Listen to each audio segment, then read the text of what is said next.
மைலோவின் முதல் சுவையை நம்மோடு பகிர வருகிறார் தமிழ் ஐயப்பன். இவர் திருநெல்வேலி மண்ணிற்கு சொந்தக்காரர், இயந்திரவியல் பொறியாளர். ஐயா சொல்லிக்கிறையா, இயந்திரவியல் பொறியாளராக இங்கு வேலை செய்து கொண்டிருக்கிறார். தொடர்ந்து இலக்கிய தளத்தில் சிறப்பாக செயல்பட்டுக் கொண்டிருக்கிறார்.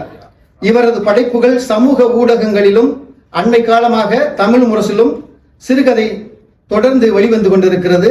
மேலும் சிங்கப்பூர் எழுத்தாளர் கழகம் மற்றும் சொல்லாடு ஒன்றில் மாதாந்திர கூடுகையில் இலக்கியத்தின் பல பரிணாமங்களை தொடர்ந்து பகிர்ந்து கொண்டிருக்கிறார்.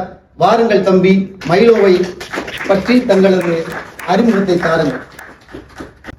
எனது தந்தை தச்சன் இல்லை, எழுதுகிறவன். எனக்கு மரச்சிலுவை அல்ல, காகித சிலுவை. உயிர் தழுதல் 3ஆம் நாள் அல்ல, அன்றாடம். அனைவருக்கும் வணக்கம். முதல்ல எழுத்தாளர் உமா கதிர் எப்போதுமே எனக்கு மனதுக்கு நெருக்கமான எழுத்தாளர். ரோவல் தெரு மனிதர்கள் மூலமாக எனக்கு அறிமுகமாகி மைலோவோட முதல் காப்பி, அதாவது முதல் புத்தகத்தை வந்து எனக்கு கொடுத்து படித்து விமர்சனம் கேட்டாரு. இன்று அதனுடைய அறிமுகத்தில் பேச வாய்ப்பு கிடைத்தது மகிழ்ச்சியாக இருக்கிறது. அதே சமயத்தில் ஒரு சில கதைகளை மட்டும் எனக்கு பிடித்தவற்றை இங்கு பகிர்ந்து கொள்வதில் மிகுந்த மகிழ்ச்சி. முதல் கதையாக மன்னிப்பு. இந்த கதையை பொறுத்த வரைக்கும் உமா கதிரடி எனக்கு ரொம்ப பிடித்த விஷயமே என்ன அப்படின்னா, 2 வார்த்தைகள் அல்லது 2 வரிதான் இருக்கும், குறைந்தபட்ச கேரக்டர். அதை வைத்துக் கொண்டு அவர் விரித்துகிற கேன்வாஸ் வந்து பாத்தீங்கன்னா மிகப்பெரியதா இருக்கும். இப்ப இந்த கதையில பாத்தீங்கன்னா 2 வீடு, 2 பையன்கள், அப்புறமா அந்த கொங்கணி அப்படின்ற ஒரு வேற்று மொழி. இப்ப ஒரு வீட்டுல இருந்து ஒரு குடும்பம் காலியாகி இன்னொரு வீட்டுக்கு வந்து போயிட்டாங்க. அந்த பழைய வீட்டுக்கு ஒரு குடும்பம் வந்து தங்கிக்கிட்டு இருக்கிறாங்க. இந்த புது வீட்டுக்கு வந்த அந்த பையன் வந்து பாத்தீங்கன்னா திடீர்னு வந்து காணாம போயிடுறான். ஒரு 2 நாளாக தேடுகிறார்கள். திரும்ப வந்து அந்த பையனும் வந்து திரும்ப கிடைச்சிடறான். கிடைச்ச அப்போ வந்து பாத்தீங்கன்னா என்ன ஏதுன்னு விசாரிக்கிற போது பாத்தீங்கன்னா போலீஸ் நிலையம், காவல் நிலையம் வரைக்கும் வந்து பாத்தீங்கன்னா போய் புகார்லாம் அளித்து பெரிய ஒரு சின்ன ஒரு பஞ்சாயத்து நடந்து கடைசியா வந்து என்ன பண்றாங்க அப்படின்னா, அந்த பையன் வந்து கொங்கணி பாஷை பேசுகிறான். ஒரு தமிழ் குடும்பத்தை சேர்ந்த பையன் எப்படி கொங்கணி மொழியை பேசுகிறான் அப்படின்ற வந்து ஒரு சிறந்த ஒரு முடிச்சோட உமா கதிர் வந்து விவரித்திருப்பாரு. இதுக்குள்ள வந்து பாத்தீங்கன்னா எப்பவுமே இந்த கதையை வைத்துக்கிட்டு அவர் விரிக்கிற கேன்வாஸ் சொன்னார் இல்லையா, அதுக்குள்ள இருக்கிற இந்த சிங்கப்பூர் சுற்றுப்புற சூழல், இங்க ஒரு காற்பந்தாட்ட மைதானம் எப்படி இருக்கும், நம்ம வந்து மளிகை கடையில் அந்த பேரங்காடிகள்ல வந்து நம்ம மளிகை பொருளை வாங்கிட்டு எப்படி கொண்டு வருவோம், அது இடையில ஒரு வரி கூட வந்து பாத்தீங்கன்னா மலாயன் அணில் தாவி ஓடிக்கொண்டிருந்த அப்படின்னு சொல்லிட்டு முடிந்த வரைக்கும் அந்த கதைக்குள்ள என்னென்ன அந்த கதைக்கு தேவையான சிங்கப்பூர் அந்த சுற்றுப்புறத்தை வைக்க முடியுமோ வச்சிருப்பாரு. கடைசி அந்த ட்விஸ்ட், அந்த முடிச்சு அப்படின்றது ரொம்ப அழகா அந்த கதையில வந்து உட்கார்ந்து இருக்கும். இந்த கதையை படித்து முடிச்சோம் நானும் அந்த பாண்டித்துறை அண்ணனும் வந்து பாத்தீங்கன்னா இது வந்து ஒரு குறும்படமா பண்ணலாமா அப்படின்ற அளவுக்கு பேசணும்.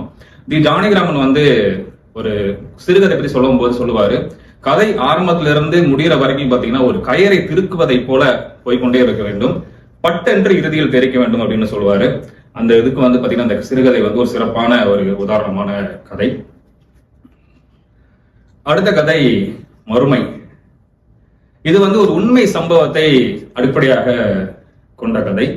2011 வந்து பாத்தீங்கன்னா 2 வங்காளதேச ஊழியர்கள் கப்பல் கண்டெய்னர்ல வந்து தவறுதலா தூங்கும் போது மாட்டிக்கிற போது வந்து பாத்தீங்கன்னா 9 நாட்கள் சோறு தண்ணி இல்லாம வந்து இங்க வந்து சிங்கப்பூரை வந்து சேர்றாங்க. அவங்க எப்படி சர்வே பண்ணாங்க அப்படின்றத வந்து உமாகதிர் வந்து அந்த கதையில வந்து பாத்தீங்கன்னா ரொம்ப விரிவா, அது கிட்டத்தட்ட ஒரு 7 அத்தியாயங்கள், கிட்டத்தட்ட ஒரு குறுநாவல் அளவுக்கு இருக்கும். இதுல வந்து பாத்தீங்கன்னா செய்திகளை வைத்துக் கொண்டு கதையை எழுதுவதற்கு மிக சிறந்த உதாரணமாக வந்து பாத்தீங்கன்னா இந்த கதையை வந்து சொல்லலாம். என்ன காரணம் அப்படின்னா, ஒரு செய்தியை வந்து சிங்கப்பூர் சூழல் நம்ம வாசிக்கும் போது பாத்தீங்கன்னா வரம்பு அப்படின்றது வந்து ரொம்ப ரொம்ப குறுகியது. என்ன அப்படின்னா ஒரு முழுவதுமான தகவல்களை வந்து அதுல இருந்து எடுக்க முடியுமா அப்படின்றது வந்து பாத்தீங்கன்னா ரொம்ப கடினம். அப்ப என்ன பண்ணாலும் எழுத்தான் முழுக்க அவனுடைய கற்பனையை பலத்தை பயன்படுத்தி தான் அந்த கதையை எழுத வேண்டும். அதற்கு அவர் வாசித்த நூல்கள், அவர் கேள்விப்பட்ட விஷயங்களை வைத்து நம்ம வந்து எழுதணும். இந்த கதையில வந்து பாத்தீங்கன்னா 3 முக்கிய கதாபாத்திரங்கள். நசீர், அவர் வேலை செய்கிற பங்களா கர்ந்தா அப்படின்ற ஒரு நாளிதழ், அப்புறம் அல் அமீன் நஸ்ருல். இவங்க 2 பேர் தான் வந்து பாத்தீங்கன்னா அந்த கண்டெய்னருக்குள்ள வந்து தவறுதலா வந்து மாட்டிக்கிறாங்க. இப்போ நான் எழுதுனேன் அப்படின்னா டைரக்டா அவங்க மாட்டிக்கிட்டாங்க, அந்த ஒரு இரவு எப்படி இருந்துச்சு, கடைசியா வந்து எழுதினாங்க. ஒரு 1600 வார்த்தைகளை வந்து இந்த கதையை வந்து முடிச்சிருவேன். இவர் கிட்டத்தட்ட ஒரு 7 அத்தியாயங்கள், கிட்டத்தட்ட ஒரு குறுநாவல் அளவுக்கு. அதுல என்னெல்லாம் பேசியிருக்காரு அப்படின்னா, இந்த நசீர் அப்படி அவருடைய வாழ்க்கை பின்புலம் எப்படி இருந்தது, அவர் அந்த பங்களா கர்த்தா அப்படின்ற அந்த பத்திரிகையில வந்து எப்படி இணைந்தாரு, இந்த அல்லமீன் நஸ்ருல் அப்படின்றவங்க வந்து சிட்டாங் அப்படின்ற பங்களாதேஷ் துறைமுகத்தில் இருக்கிறவங்க என்ன வேலை செய்யறாங்க, எப்படி வேலை செய்யறாங்க, அவங்களோட பின்புலம் எப்படி இருக்கும், அவங்களுக்கு இந்த வெங்காய மூட்டைகளும் உருளைக்கிழங்கு மூட்டைகளும் ஒரு கண்டையில இருந்து ஒரு கண்டையும் மாத்தி வைக்கிறதுக்கு எவ்வளவு ஊதியம் கொடுப்பாங்க, அது முதற்கொண்டு வந்து பாத்தீங்கன்னா உமாகதிர் வந்து தெளிவா துல்லியமாக எழுதியிருப்பார். இன்னொன்னு, கண்டெய்னர்ல மாட்டிக்கிறாங்க 9 நாட்கள். ஒரு ஆள் வந்து பாத்தீங்கன்னா நசூல் அப்படின்றவர் வந்து பாத்தீங்கன்னா இறந்துடுறாரு. அவர் எப்படி இறக்குறாரு அப்படின்னா சோறு தண்ணி இல்லாம பசியிலே இறக்குறாரு. உடல் முழுவதும் அழுகி போகுது. கடைசியா வந்து பாத்தீங்கன்னா அவங்க மூச்சு விடுறதுக்கு என்ன பண்றாங்க அப்படின்னா அந்த கண்டெய்னர்ல வந்து ஒரு சிறிய துளை ஒண்ணு இருக்கு, அதுல கொண்டு போய் நாசியை வைத்துக்கிறாங்க. குடி தண்ணிக்கு என்ன பண்றாங்கன்னா அவருடைய சிறுநீரை வந்து குடிக்கிறாங்க. அப்புறமும் ஒரு காலத்துக்கு அதுவும் இல்லாமல் போகுது. சாப்பாட்டுக்கு என்ன பண்றாங்க அப்படின்றப்போ வந்து ஒவ்வொரு அரிசி மணியா அந்த கண்டெய்னருக்குள்ள இருக்கிறத வந்து எடுக்கிறாங்க. எடுத்து வந்து ஒரு குத்து வந்து பாத்தீங்கன்னா அரிசி சேருது. அதை வந்து ஒவ்வொரு அரிசியா மென்று சாப்பிட்ற அதுவும் தீர்ந்து போக அட்டை பெட்டிகளை வந்து சாப்பிட்டதா வந்து அதை வந்து எழுதியிருக்கிறாங்க. கடைசியா வந்து பாத்தீங்கன்னா கண்டெய்னரை வந்து சிங்கப்பூர்ல நங்கூரமிடுறாங்க. நங்கூரமிடும் போது அந்த கண்டெய்னரை வந்து தூக்குவாங்க. தூக்கிட்டு இருக்கும்போது இங்க அழுகி இறந்து இருக்கிற அந்த உடல் வந்து பாத்தீங்கன்னா அப்படியே இந்த வலிக்கிட்டு போகும். இவன் பக்கத்துல இருக்க அந்த அல்லம் என்னன்னு பண்ணோம்னா அவனோட காதத்தோட அந்த காது கையோட வந்துடும். இவ்வளவும் பாத்தீங்கன்னா ஒரு எழுத்தாளன் முழுக்க முழுக்க கற்பனை எழுதணும், அதே மாதிரி துல்லியமா எழுதணும். அது உமாகதிர் வந்து அந்த கதையில வந்து மிக சாதாரணமாக பண்ணியிருப்பாரு. அசாத்தியமான திறமை. இந்த மருமைகள்ல வந்து 2 விஷயம் நான் தான் அந்த நசீரை பத்தி சொல்லும் போது சொன்னோம் இல்லையா, அவரோட வாழ்க்கை விவரிக்கும் போது அவரோட வீடு எப்படி இருந்தது முதல் கொண்டு எழுதியிருப்பாரு. 40 தகரம் அடிக்கப்பட்ட வீடு, ஒரு பெரிய ஓவனுக்குள்ள உட்காந்துற மாதிரியா இருக்கும். அந்த ஏழ்மையில வந்து பாத்தீங்கன்னா இங்க வந்துருப்பாரு. அந்த பங்களா கர்த்தா பார்ட் டைமா வந்து வேலை பார்த்துட்டு இருப்பாரு. கீழே இந்த இவ்வளவு விஷயங்கள் நடந்த பிறகு கடைசியா அந்த கண்டெய்னரை வந்து ஓபன் பண்ணும் போது அந்த 9 நாள் உயிரை பிடித்துட்டு இருக்கிறவன் வந்து ஒரு வார்த்தை சொல்லுவான், மனிதனின் நிழல் எப்போது என் மீது விழுந்ததோ அப்போதே நான் பிழைத்துக் கொண்டேன் அப்படின்ற ஒரு தத்துவார்த்த ரீதியான வரியும் வந்து எழுதியிருப்பாரு. ரொம்ப ரொம்ப ஒரு ஸ்ட்ராங்கான வரியா எனக்கு தெரிஞ்சது அந்த இடத்துல. அடுத்த கதை தேணும். இந்த கதையை நம்ம படிச்சுட்டோம் அப்படின்னா ஒரு நாயர் லாயர் நாய் எவ்வளவுதான். ஒரு நாயர் வந்து என்ன பண்ணுவார் அப்படின்னா ஒரு பூங்கா இருக்கும். அந்த பூங்கால தேனு அப்படின்ற ஒரு பெட்டை நாய் இருக்கும். அந்த பெட்டை நாயை வந்து பார்த்துக்கிட்டு இருப்பாரு. இந்த லாயர் இருக்காரு இல்லையா, லாயர் வீட்டுல வந்து பாத்தீங்கன்னா ஒரு வெளிநாட்டு நாய், அது கருப்பும் புள்ளியும் கொண்ட லாபர சம்திங் ஏதோ ஒண்ணு அது இருக்கும். இப்ப இந்த நாய்க்கும் அந்த நாய்க்கும் வந்து குட்டிகள் வந்து பிறக்கும். இந்த குட்டிகளை வந்து நாயர் வந்து பாதுகாக்க நினைப்பாரு. லாயர் வந்து என்ன பண்ணுவார் அப்படின்னா இந்த குட்டிகள் வந்து என்னோட நாய்க்கு பிறந்தது தானே, எப்படி வந்து என்கிட்ட நீ எனக்கே இல்லைன்னு சொல்லுவார் அப்படின்னு சொல்லி லாயர் வந்து நாய்க்குட்டி வந்து பாதுகாக்கணும்னு சொல்லுவாரு. அதுக்கு என்ன காரணம் அப்படி சொல்லுவார் அப்படின்னா முன்னாடியே ஒரு 3 குட்டி பிறந்ததுங்க, அந்த பையன் வந்து கொண்டு போட்டான், எனக்கு அவனுக்கு தெரியும் அப்படின்னு சொல்லி சந்தேகமா சொல்லுவாரு. இப்ப இந்த 2 மனிதர்களும் அந்த நாய்க்குட்டிகளாக சண்டை போட்டுக்கிட்டு இருப்பாங்க. சண்டை கடைசி வரைக்கும் போகும். என்ன நடக்கும் அப்படின்ற ஒரு சின்ன பசங்களை வச்சு அந்த கதையை முடிச்சிருப்பாரு. இப்ப ஒரு பக்கம் இதை விட்டுருவோம். இன்னொரு பார்வையில எப்பயுமே ஒரு கதைகள்ல வந்து மிருகங்களை வைத்து பிராணிகளை வைத்து எழுதும் போது அந்த கதை வந்து மனிதரோட மனநிலை சம்பந்தப்படுத்திக்கிற குறியீடாக மாறி போக வந்து பாத்தீங்கன்னா அநேகமா வாய்ப்பு இருக்கும். இப்ப அந்த கதையில இந்த நாயரை விட்டுருங்க, நாயோட பார்வையில வந்து இந்த கதையை பாருங்க. ஒரு நாட்டு நாய், பூங்கால இருக்கிற நாய் ஒரு வெளிநாட்டு நாயை வந்து லவ் பண்ணுது. அதுக்கு எந்த பிரச்சனையும் இல்லை. ஒரு வெளிநாட்டு நாய் ஒரு நாட்டு நாயை லவ் பண்ணுது, நம்ம வந்து ஒரு நாட்டு நாயை லவ் பண்றோம் அப்படின்னு அதுக்கு எந்த பிரச்சனையும் இல்லை. இதற்கு ஒரு 3 குட்டிகள் பிறக்குது. நம்ம இப்படிப்பட்ட பெற்றோர்களை பிறந்திருக்கோமே அப்படின்ற அந்த குட்டிகளுக்கும் எந்த பிரச்சனையும் இல்லை. இருக்கிற எல்லா பிரச்சனையும் பாத்தீங்கன்னா சுத்தி இருக்கிற மனிதர்களுக்கு தான். அதாவது நாய்களுக்கு எந்த பிரச்சனையுமே இங்க இல்லை அப்படின்னு சொல்லிட்டு ரொம்ப ஒரு மென் உணர்வை கொடுக்கிற கதைகள். அடுத்த இணை. இந்த கதையும் பாத்தீங்கன்னா ஒரு பேட மையமாச்சு உமாகதிர் வந்து பணிந்திருப்பாரு. இவரோட விவரணைகள் அப்படின்றப்ப வரப்போ வந்து நில அமைப்பை ரொம்ப துல்லியமா தெளிவா எழுதுறத வந்து நான் எப்பவுமே ரோவல் திருமணத்தில் இருந்தாலும் சரி, இந்த மயில தொகுப்பா இருந்தாலும் நான் வந்து ரொம்ப வியந்து படிப்பேன். ஒரு புத்தாண்டு இரவு அதுல வந்து பாத்தீங்கன்னா ஆல்பர்ட் ஒருத்தன் ஒரு வயதுகமான ஒரு 40-45 வயது மேல இருக்கிறவன், அவன் வந்து பாத்தீங்கன்னா எல்லாம் சரக்கர்கள் எல்லாம் போட்டு நியூ இயர் கொண்டாடி தள்ளாடி வந்துகிட்டு இருப்பான். ஒரு கிளி வந்து தொலைஞ்சு போறோம், எங்க சிங்கப்பூர்ல நடக்கிற விஷயங்கள். அதை வந்து என்ன பண்ணுவாங்கன்னா வீட்டுக்கு வந்து எடுத்துட்டு போவாப்புல. இந்த வீட்டுக்கு எடுத்துட்டு போகும்போது அந்த கிளியை அவனுக்கு என்ன பண்ணன்னு தெரியாது. அவன் வந்து சமைக்க மாட்டான், அவன் தனிமையில இருக்கிறான் அப்படின்றனால அந்த கிளியை வந்து பாதுகாத்துக்கிறது, வளர்த்துக்கிட்டு அப்படியே வந்து கொண்டு போவான். இதுல வந்து அவர் உணவு என்ன பண்ணுவார் அப்படின்னா, அந்த கிளி உணவு எங்கெல்லாம் கிடைக்கும், அந்த கிளி என்ன கிளி எதையுமே விட மாட்டார். ஒரு மது இருந்தா கூட அந்த மது வந்து சுஜு அப்படின்ற வந்து அரிசியில் செய்யப்பட்ட மது அப்படின்னு சொல்லி அவ்வளவு துல்லியமான தகவலை வந்து கொடுத்திருப்பாரு. கொஞ்சம் விரிவா எழுதினாலுமே இந்த தகவல்கள் எல்லாம் படிக்கிற வாசகனுக்கு வந்து பார்த்தீங்கன்னா அவன் மற்ற கதைகளுக்கு பயன்படுத்திக்குள்ள ரொம்ப ரொம்ப பயனுள்ளதா இருக்கும். கடைசியா வந்து ஒரு பெண் வந்து அந்த கிளியை தேடி வருவா. அவர்கிட்ட வந்து அடையாளங்கள் கேட்பாங்க. 2 பேரும் பாத்தீங்கன்னா நண்பர்கள் ஆவாங்க. ஒரு கிளி மூலமா இருவர் நண்பராகிறத வந்து ரொம்ப அழகா வந்து உமாக்கு வந்து முடிச்சிருப்பாரு. கடைசியா அந்த 2 நண்பனாகிற பிறகு அந்த மிரா அப்படின்ற கிளி இருவரின் தோள்களிலும் மாறி மாறி அமர்ந்தது அப்படின்னு சொல்லிட்டு அந்த கதையை ரொம்ப அழகா முடிச்சிருப்பாரு. ஒரு நல்ல கதை இது. சிறுகாத்தும் செல்வியாவும் இதுவுமே பாத்தீங்கன்னா இந்த மாதிரியான ஒரு கதை தான், ஒரு மென்னுரை கொடுக்குற கதை தான். இந்த காத்தவராயன் அப்படின்றது வந்து ரொம்ப இருட்டை குலைத்து செய்த நிறத்தில் இருப்பார். அதனால இவருக்கு வந்து பாத்தீங்கன்னா பெண் பார்க்கிற படலம் வந்து தொடர்ந்து நடந்துகிட்டே இருக்கும். ஒரு 16 அத்தியாயங்கள் 15 அத்தியாயங்கள் நடந்துகிட்டே இருக்கும். கூட இருக்கிறவர்கள்லாம் திருமணம் ஆகும். இதனால வந்து பாத்தீங்கன்னா இவருக்குள்ள இருக்கிற பிரச்சனைகள், மோட்டிவ்ஸ் எல்லாம் கதையில போய்கிட்டு இருக்கும். அப்புறமா தேக்கால வந்து இந்த ரெக்ஸ் தியேட்டர் பக்கத்துல வந்து ஒரு பெண்ணை வந்து 4 பஞ்சாபி இளைஞர்கள் வந்து தாக்கிட்டு இருப்பாங்க. அதுல இருந்து அந்த பெண்ணை மீட்டு கொண்டு போய் மருத்துவத்துக்கு கொடுத்து மருத்துவமனைக்கு கொண்டு மருத்துவம் பார்த்து என்ன அப்புறமா இருவரும் நட்புகளாகி அப்புறம் காதலாகி அப்புறமா வந்து பாத்தீங்கன்னா ஒரு பிலிப்பைன் பெண்ணை வந்து இவர் வந்து கல்யாணம் பண்ணிடுவாரு. இந்த கதை வந்து அப்படியே போய்கிட்டு இருக்கும். இதுல வந்து நான் இது எதுக்கு மார்க் பண்ணி வச்சிருக்கேன் அப்படின்னா, கதை வந்து பாத்தீங்கன்னா காத்தவராயன், சில்வியா, அம்மா அப்படின்ற வந்து போய்கிட்டு இருக்கு. அந்த தேக்கால வளர்ந்துகிட்டு இருக்கிறப்போ வந்து நில அமைப்பை வந்து அவ்வளவு அழகா வந்து பாத்தீங்கன்னா இடையில வந்து இடைச்சல்களா வந்து சரிக்கிட்டு போயிடுவார். அந்த டெக்ஸ்ட் தேட்டர் இப்ப பாத்தீங்க அப்படின்னா செயலிழந்து இருக்கும். அதை அப்படியே ஒரு கதைக்குள்ள வந்து கொண்டு வச்சிருவார். நான் இதை பேஸ் பண்ணி ஒரு கதையில ரொம்ப நாளா யோசிச்சுட்டே இருக்கேன். அது இன்னும் வரல. ஆனா வந்து இவர் என்ன பண்ண வரணும்னா கதைக்குள்ளேயே எங்கெங்கெல்லாம் சிங்கப்பூர் நில அமைப்பை சொல்ல முடியுமோ அவ்வளவு அழகா சொல்லிடுவார். இது என்ன பண்ணா என்னை மாதிரியான இந்த நில அமைப்பை பத்தி தெரியாதவங்களுக்கு நிச்சயமா வந்து பாத்தீங்கன்னா ஒரு கதை எழுதுறக்கோ இல்ல ஒரு கதைக்குள்ள நான் வைக்கிறதுக்கோ வந்து பாத்தீங்கன்னா ஒரு தூண்டுகோலாகவும் ஒரு உதவியாகவும் இருக்கும். நல்ல கதை இது. ஆதிலா இதுவும் வந்து பாத்தீங்கன்னா ஒரு டிரான்ஸ்ஜெண்டரை பத்தியான கதை. ஆனா ரொம்ப ரொம்ப ஒரு பேஷனேட்டான கதை. எந்த ஒரு சிக்கலும் இல்லாமல் பிரஷூன்னு ஒருத்தன் இருப்பான், அவன் வந்து ஆதிலாவை மாறிடுவான். துபாய், கேரளா, சிங்கப்பூர் இந்த 3ஓட நிலைமையுமே அதுல வந்து எழுதியிருப்பாரு. இந்த பேன் இண்டியா மூவி மாதிரி ஒரு கதைகள் எல்லாம் பேன் இண்டியா கதைகள் தான். எந்த நிலைமையும் விட மாட்டாரு. இப்ப துபாய் எடுத்துக்கிட்ட அப்படின்னா அங்க வேலை செய்யற சூழல் எப்படி இருந்துச்சு, அங்க இருக்கிற அறைகள் எப்படி இருந்துச்சு, அங்க எப்படி வேலை செஞ்சாங்க எல்லாத்தையும் வந்து ரொம்ப அழகா இருப்பாரு. இப்ப கேரளான்னு வரும்போது பாத்தீங்கன்னா அங்க வந்து அவங்களுடைய வீடு எப்படி இருந்துச்சு, ரொம்ப அழகா அந்த பழைய மலையாள படங்கள் உள்ளது போல நாயர் தரவாட்டு வீடு, வீட்டின் பெரும்பகுதி மரத்தினால் இழைக்கப்பட்டிருந்தது. 4 புறமும் சரிந்து விழும் ஓடுகள், ஓட்டுப்புறை, தென்னை, செந்நிற சாந்தினால் இழைக்கப்பட்ட சிமெண்ட் தரை. இவ்வளவும் விமர்னையா அந்த வீடை நேரில் பாக்குற மாதிரி ஒரு சிறுகதைக்குள்ள ரொம்ப அழகா வந்து இது பண்ணிருப்பாரு. அப்புறமா அவர் வந்து அந்த பிரசூன் அப்படின்ற வந்து ஃபர்ஸ்ட் ஆணா இருக்கும்போது இன்னொரு ஆணுக்கு ஒரு தொடர்பு இருக்கும். அவங்களுக்குள்ள ஒரு வரம்பு மீறிய உறவுனால 2 பேரும் பிரிஞ்சிருப்பாங்க.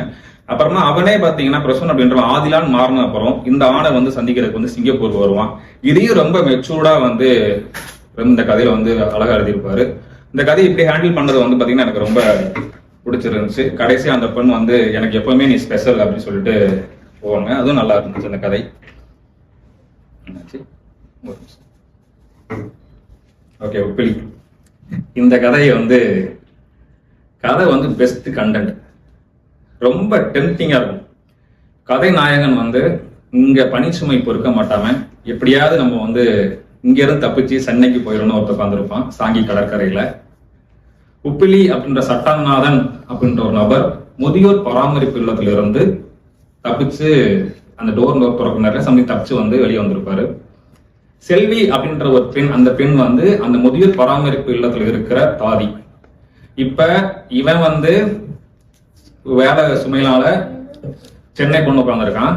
சட்டநாதன் அப்படின்ற உப்பிலி அப்படின்றவர் வந்து பாத்தீங்கன்னா இந்த தப்பிச்சு வந்திருக்கிறாரு. செல்வி அப்படின்றவங்க வந்து என்னாச்சு, அந்த உண்மையருக்கு என்னாச்சு, ஏதாச்சு அவரோட பணி பெறுமோ அப்படின்னு சொல்லிட்டு தேடிக்கிட்டு இருக்காங்க. கதை வந்து பாத்தீங்கன்னா ரொம்ப டெம்ப்டிங்கா போய்கிட்டு இருக்கும். ரொம்ப டெம்ப்டிங். என்ன நடக்க போகுது, முதியோருக்கு என்ன ஆகும், இவருக்கு வந்து ஞாபக மறதி வேற பிரச்சனை வேற இருக்கும், ஞாபக பிரச்சனை வேற இருக்கும். அப்ப என்ன நடக்க போகுது அப்படின்றது வந்து ரொம்ப டெம்ப்டிங்கா போயிட்டு இருக்கும். அவர் ரொம்ப சாதாரணமா சூரிய உதயம் பார்த்துட்டு நம்ம நண்பர்கள் பழைய நண்பர் ஒருத்தர் இருக்காரு, அவரையும் சந்திச்சுட்டு போயிருவோம் அப்படின்னு சொல்லிட்டு இவன் கேஷுவலா லாவண்டர் ரோடு அங்க இருக்கிற ஒரு நண்பரையும் சந்திச்சுட்டு இவன் கேஷுவலா போயிட்டு இருப்பாங்க. நம்மளுக்கு படிக்கிறவங்களுக்கு என்னடா 3 பக்கமும் கதை போய்கிட்டு இருக்கு, இவன் ஊரை வேலையை விட்டு போறானா இல்ல அந்த பொண்ணு மாட்டிட்டு முதிவரை காணும்னு சொல்லி அவர் டெர்மினேட் பண்ண போறாங்களா அப்படின்றதும் நம்மளுக்கு இவர் எங்கேயா தொலைஞ்சு வேற எங்கேயா இடத்துக்கு போயிட்டு இருக்கும்போது கிளைமேக்ஸ் அவ்வளவுதான் கதை எரிச்சு போங்கடா அப்படின்னு ஒரு கிளைமேக்ஸ் வச்சிருப்பாரு. இந்த கதையை சொன்னா நல்லா இருக்காது, படிச்சு பாருங்க சூப்பரா இருக்கும். ஜாங்கோ இந்த கதையும் கிட்டத்தட்ட ஒரு நாயை பற்றின கதை.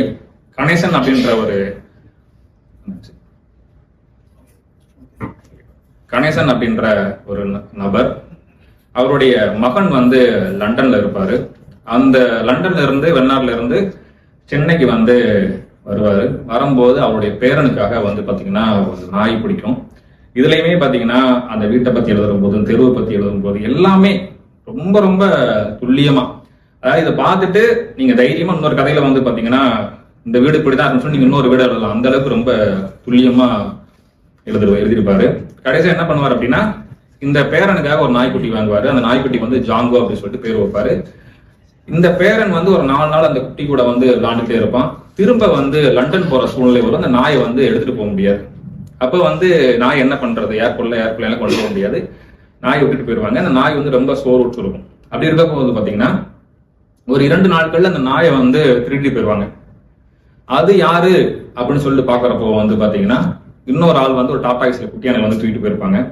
அவர் வந்து அந்த சிசிடிவி கேமரா வச்சு போய் கண்டுபிடிச்சு பார்த்தப்போனா அந்த நாய் கூட வந்து ஒரு சிறுவன் வந்து ரொம்ப க்ளோஸ் ஆகி அட்டாச் ஆகி இவனுடைய பேரான வயதொத்த இருக்கிற சிறுவனே வந்து பாத்தீங்கன்னா விளையாண்டுகிட்டு இருப்பான். இப்ப இவர் அந்த நாயை கூட்டிட்டு வந்து பேரனுக்கு வீடியோ கால் போட்டு நாய் சந்தோஷமா இருக்க காட்டுறதா, இல்ல அந்த நாயோட அந்த பையன் சந்தோஷமாக 2 பேரையும் அப்படி விட்டுட்டு வர்றதா அப்படின்ற வந்து ரொம்ப அழகா வந்து ஒரு உணவுபூர்வமா சொல்லியிருப்பாரு. நிச்சயமா வாசிக்கப்பட வேண்டிய கதையும் கூட. கடைசியா தலைப்பு கதை மைலோ. இந்த கதையை பார்க்கும்போது பாத்தீங்கன்னா இந்த ஹச்சுகோ அப்படின்ற இந்த படமும் பாத்தீங்கன்னா ரொம்ப முக்கியமான படம். எல்லாரும் முடிந்தா பாருங்க. ஜப்பான் நாட்டுல வந்து அகிடா அப்படின்ற ஒரு மாகாணத்துல நடந்த கதை. அந்த மாகாணத்தின் பேர்ல தான் நாய் வகையும் அழைக்கப்படுது. இந்த ஹீரோ வந்து இந்த நாயை வந்து வளர்ப்பாரு. என்ன ஆகும் அப்படின்னா ஆபீஸ் போகும்போது இந்த நாய் வரும். அவர் ஆபீஸ் போயிட்டு வரும்போது இந்த நாய் சரியா வந்து ஒரு 4:45 வந்து குத்துக்கால் விட்டு அமர்ந்திருக்கும். இவர் வந்து வீட்டுக்கு வந்து கூட்டிட்டு வரும். ஒரு கட்டத்துல என்ன ஆயிரும் அப்படின்னா இவர் வந்து அலுவலகத்துல இறந்துருவார். இந்த நாய் வந்து தெரியாது. 1 அல்ல 2 அல்ல 10 வருடங்கள் அந்த நாய் வந்து பாத்தீங்கன்னா அங்கேயே வந்து உட்கார்ந்துருக்கும். தினந்தோறும் வந்து உட்கார்ந்துருக்கும். இவர் இறந்துட்டா அப்படின்றது வந்து அந்த நாய்க்கு தெரியாது. அதுவும் போக அந்த நாயை வந்து உணவளிப்பு பார்ப்பாங்க, கட்டி போட பார்ப்பாங்க, எதுவுமே நடக்காது. ஒரு இடத்துல கட்டி போட்டிருப்பாங்க. அந்த படத்துல கட்டி போட்டிருக்கும் போது அந்த ட்ராக் ஒட்டி அந்த வீடு இருக்கும். இந்த ட்ரெயின் சவுண்டு கேட்கும் போது அந்த நாய் வந்து பாத்தீங்கன்னா அந்த கயிறை இழுத்துக்கிட்டு ஓடும். நம்மளுக்கு இந்த நாய்க்கு எப்படா புரிய வைக்கிறது அப்படின்னு நம்மளுக்கே வந்து பதவிப்பா ஆயிரும். என்ன அப்படின்னா இதுல வந்து இறந்தவருக்கு தெரியாது. இதே நிகழ்காலத்துல வந்து பாத்தீங்கன்னா உயிருள்ள மனிதர்களே வந்து பாத்தீங்கன்னா அப்படி இருப்பாங்க. இன்னொரு காக்க வைக்கிறது, ஒரு ரொம்ப லேட்டா ஒரு 1 மாசம் 2 மாசம் நீண்ட நெடுதல இருக்கலே ஒரு பெரிய துயரம். நம்ம நேசித்தவர்கள் இல்ல நம்மளோட அன்பை பகிர்ந்தவர்கள் வந்து எப்போ அழைப்பாலும் ஒரு அழைப்பு ஒரு மெசேஜை காத்திருக்கிறது. அந்த மாதிரியான ஒரு நெருடலை ஒரு நல்ல ஒரு உணர்வை கொடுக்கிற கதை வந்து இந்த மைலோ. அந்த அகிடா அப்படின்ற இனம் தான் இந்த கதையிலே வரும். ஒரு பெட்ரோல் பங்க்ல வந்து வேலை செஞ்சுக்கிட்டு இருப்பான் அந்த பையன். அவன் வந்து பாத்தீங்கன்னா 2 வருஷம் 3 வருஷம் 4 வருஷம் தலைலாம் நரைச்சு ஒரு மாதிரி ஆகி ஒரு மாதிரி அவங்களோட வேலைகளை தொடர்ந்து நைட் ஷிஃப்ட் அப்படியே போய்கிட்டு இருக்கும். பக்கத்து வீட்டுல குப்தா அப்படின்னு சொல்லி இருப்பாரு. 5 அறைகள் கொண்ட தரை வீட்டுல இருப்பாரு. அவர் கொஞ்சம் பணக்காரராக இருப்பாரு. அவர் வந்து டிப்ஸ் கொடுக்குற இல்லையா, 2 வெள்ளி காரம் நல்லா கழுவி விட்டா 2 வெள்ளி டிப்ஸ் கொடுப்பாரு. அப்புறமா ஒரு கட்டத்துல வந்து 10 வெள்ளி கொடுக்க ஆரம்பிப்பாரு. அவர் வந்து சொல்லுவான், அந்த பையன் சொல்லுவான், எனக்கு மட்டும் இந்த நாட்டுக்கு பிரதமராக வாய்ப்பு கிடைச்சா அந்த 2 வெள்ளியை நான் ஒழிச்சிருவேன் அப்படின்னு சொல்லிட்டு இந்த 2 வெள்ளியை பார்த்து ரொம்ப சலிப்பா இருக்கு அப்படின்னு சொல்லுவான். ஏன் 10 வெள்ளி எடுத்த டிப்ஸ் கிடைங்க அப்படின்னா ஒரு நாள் குப்தா அப்படின்ற வந்து பாத்தீங்கன்னா ஒரு போதை அதிகமாகி வண்டிக்குள்ள வந்து இருப்பாரு. இவன் வந்து பத்திரமா வீட்டுக்கு கொண்டு போய் வந்து பாத்தீங்கன்னா வீட்டுல கொண்டு விடுவான். அப்புறம் கடைசியா ஒரு வழியா அவர் வீட்டுல நடக்கிற அந்த அகிடா இனத்தை சேர்ந்த மைலோ அப்படின்ற நாயும் வந்து பாத்தீங்கன்னா ஒரு 5 நாள் பயணம் சீன விடுமுறை ஒட்டின்னு நினைக்கிறேன் வெளியே எங்கேயோ சுற்றுலா போகும்போது பார்த்து கொள்ள வேண்டிய ஒரு பொறுப்பு வந்து கொண்டு வந்து சேரும்.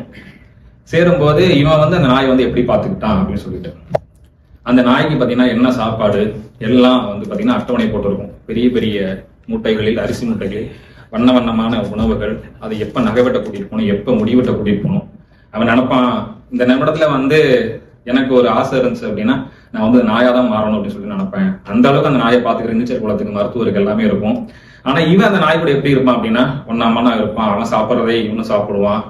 அதை அந்த நாயை பிடிச்சி கட்டி பிடிச்சிருவான். கிட்டத்தட்ட உமாக்க எழுதியிருப்பாரு, அந்த நாயின் கண்களும் அவனுடைய கண்களும் ஒரே மாதிரி இருந்தன அப்படின்னு சொல்லிட்டு எழுதியிருப்பாரு. கிட்டத்தட்ட ஒன்னா படுத்துவாங்க, தலைவாணி மாதிரி அந்த நாயை யூஸ் பண்ணுவான். 5 நாள் கடைசியா வந்து பாத்தீங்கன்னா ஈஸ்ட் கோஸ்ட் பீச்சுக்கு போயிட்டு ஐஸ்கிரீம் வாங்கி சாப்பிட்டு வருவாங்க. இவன் என்ன சாப்பிட்றான்னா 5 நாள் அந்த நாய் அதை தான் சாப்பிடும் அப்படின்ற மாதிரி இருக்கும். இப்ப இந்த கதை வந்து நிறைவுபதி வரும்போது இந்த நாய்க்கு எந்த வாழ்வு பிடித்திருக்கிறது, அது சுகபோகமா வாழ்கிற, அட்டவணை போட்டு வாழ்கிற வாழ்வு பிடித்திருக்கிறதா, அல்லது இந்த கழுத்துப்பட்டியை கழற்றி விட்டு இவனோடு இந்த ஊர் சுற்றல் இல்லது இவனுக்கு பிடித்த மாதிரி இருக்கிறது பிடித்துக்கிறதா அப்படின்னு சொல்லிட்டு கிளைமேக்ஸ்ல உமாக்கு ரொம்ப அருமையா வந்து சொல்லியிருப்பாரு. ஒரு மின் உணர்வு, ஒரு பிராணிகள் அப்படின்னு சொல்ல முடியாது.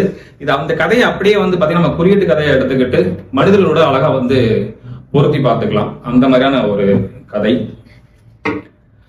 இதுல கதைகள் அவ்வளவுதான். மொத்தமா வந்து பாத்தீங்கன்னா குறிப்பிடத்தக்கவை அப்படின்னு வரும்போது மிக மிக துல்லியமான சுற்றுப்புற விவரணைகள். அது வீடா இருக்கட்டும், கார்பந்த மைதானமா இருக்கட்டும், ஒரு குடிக்கிற மதுவா இருக்கட்டும், ஒரு கிளியா இருக்கட்டும், எதுவா இருந்தாலும் மிக துல்லியமா வந்து பாத்தீங்கன்னா விவரிச்சிருப்பாரு. அவருடைய கதைகள்ல இருந்து நிறைய தகவல்கள் வந்து சேகரிச்சுக்கிட்டு நம்ம ஒரு கதைகள் எழுதுறதுக்கு வந்து பாத்தீங்கன்னா ரொம்ப ஒரு உந்துதலா இருக்கும். இதுல வந்து சொல்லணும் அப்படின்னா மன்னிப்பு அப்படின்ற கதையில வந்து பாத்தீங்கன்னா அடிக்கடி வைத்திட்டே சொல்லியிருக்கேன். இந்த கம்மல்ல வச்சு ஒரு ரோஸ் தாள் கொடுப்பாங்க, சுற்றி கொடுப்பாங்க. அதுக்கு வந்து பாத்தீங்கன்னா அவர் வந்து போகன் வில்லா பூக்களை வந்து ஊமையா பயன்படுத்தியிருப்பார். அது வந்து எனக்கு ரொம்ப பிடிச்சு போய் நான் ஊர்காசு கதை எழுதும் போது பாத்தீங்கன்னா அவன் வந்து காகித பூக்களின் மரங்களின் கீழே தான் போன் பேசிட்டு இருப்பான் அப்படின்னு சொல்லி எழுதியிருப்பேன். அந்த அளவுக்கு சுற்றுப்புற என்னென்ன இருக்கோ எல்லாமே பாத்தீங்கன்னா கொடுத்த கதைகளை கொண்டு வந்துருவாப்புல. நேரடியான கதை சொல்லல் இது ஒண்ணுதான் அந்த ஒரு கதையில இருக்கிற எனக்கு தெரிஞ்சு பிரச்சனை. நேரடியா கதை சொல்லுவாப்புல. கிட்டத்தட்ட பாத்தீங்கன்னா ஒரு கட்டத்துக்குள்ள படிச்சிட்டோம் அப்படின்னு வச்சுங்களேன், இது கதையை படிச்சுட்டு இருக்கோமா இல்ல கட்டுரையை படிச்சுட்டு இருக்கோம் அப்படின்னு ஒரு ஃபீல் இருக்கும். ஆனா நம்ம நல்லா படிச்சோம்னா நிறைவா வரும்போது நிறைவான ஃபீலை கொடுக்கும். நான் அப்பப்ப சொல்லுவேன், கொஞ்சம் ஊமைகள் கொஞ்சம் அலைகளும் கொஞ்சம் சேர்த்து எழுதுங்க, ஏன் அநியாயம் பண்றீங்க அப்படின்னு சொல்லிட்டு கேட்கவே மாட்டாப்புல. கதைக்கு தேவையான எழுதுங்க அப்படின்ட்டு சொல்லிட்டு போயிடுவாப்புல. தேவைப்படுதையா எழுதுன்னு சொன்னா கேட்கவே மாட்டாப்புல. குறைவான தகவலை வைத்துக்கொண்டு மிக எரியும் கலை, அதை அதற்கான நியாயத்துடன் செய்வது இது ரொம்ப முக்கியம். என்ன அப்படின்னா மறுமை அப்படின்ற கதை எழுதணும் அப்படின்னா நான் எழுதுனேன் அப்படின்னா ஒண்ணு அந்த பத்திரிகையில கட்டுரை எழுதினாங்க இல்லையா, அந்த பங்களா கர்த்தா கிட்ட அதை விட்டுருவேன். இல்ல அப்படின்னா அந்த கண்டெய்னர்ல வந்து அங்க சிட்டாங்கள அவங்களுடைய வாழ்வியல் இருக்கு இல்லையா, அதை விட்டுருவேன். ஏதாவது விட்டுட்டு ஒரு நேரோவா அந்த ஒரு நிகழ்ச்சி எழுத போயிருப்பேன். இவர் அப்படி கிடையாது, ஒரு அந்த அதை வந்து ஒரு உலகமாவே சித்தரிச்சுப்பாரு. அந்த அளவுக்கான ஒரு கதை சொல்லல். சரளம் எஞ்சி வந்துட்டார் நினைக்கிறேன். சரளமான மொழி நடை ரொம்ப அழகா இருக்கும். ரொம்ப சின்னதா அலைகள் வர்ணனைகள் எழுதியிருக்கார் பாருங்க. சாங்கி கடற்கரை அலைகள் குழந்தைகள் சிலுங்கள் போல. அப்புறம் வந்து மறுமை கதையில வந்து பாத்தீங்கன்னா மஞ்சள் நிற சோடிய விளக்கு வெளிச்சத்தில் மலைத்துளிகள் தங்க நிறமாக நிலத்தில் விழுந்து கொண்டிருந்தது. பார்த்து கொண்டே நானும் சரிந்து புறங்கி போனேன். அப்புறம் வந்து அந்த பறவை பத்தி நம்ம சொல்லியிருந்தோம் இல்லையா, கிளியை பத்தி எழுதும் போது தோரம்பருப்பில் நடுவில் கரும்புள்ளி வைத்தது போல இரு சிறிய கண்கள், கழுத்தில் பென்சில் கோடு போட்டது போல ஒரு வட்டம், ஒரு கால் தளர்ந்திருந்தது அப்படின்னு சொல்லி எழுதுறது. இது வந்து நிறைவு. இது வந்து வண்ணதாசனை போட்டு பாசங்களற்ற வலிந்து மேற்கொள்ளப்படாத இயல்பான எந்த நட்பும் எந்த காதலும் எந்த காமமும் சம்பந்தப்பட்டவர்களை மேலும் அழகாக்கும். எல்லா மனிதனும் எல்லா மனுஷியும் அழகாக இருக்கும் போது இந்த வாழ்வும் இந்த உலகும் மேலும் அழகூறும். வண்ணதாசன் இப்படியாப்பட்ட உணர்வுகளை இந்த மயிலோ தொகுப்பு மூலம் உமாகத்தில் கடத்தியிருக்கிறார் என்று நானும் நம்புகிறேன். நீங்களும் நிச்சயம் வாங்கி படிக்குமாறு கேட்டுக்கொள்கிறேன். வாய்ப்புக்கு நன்றி.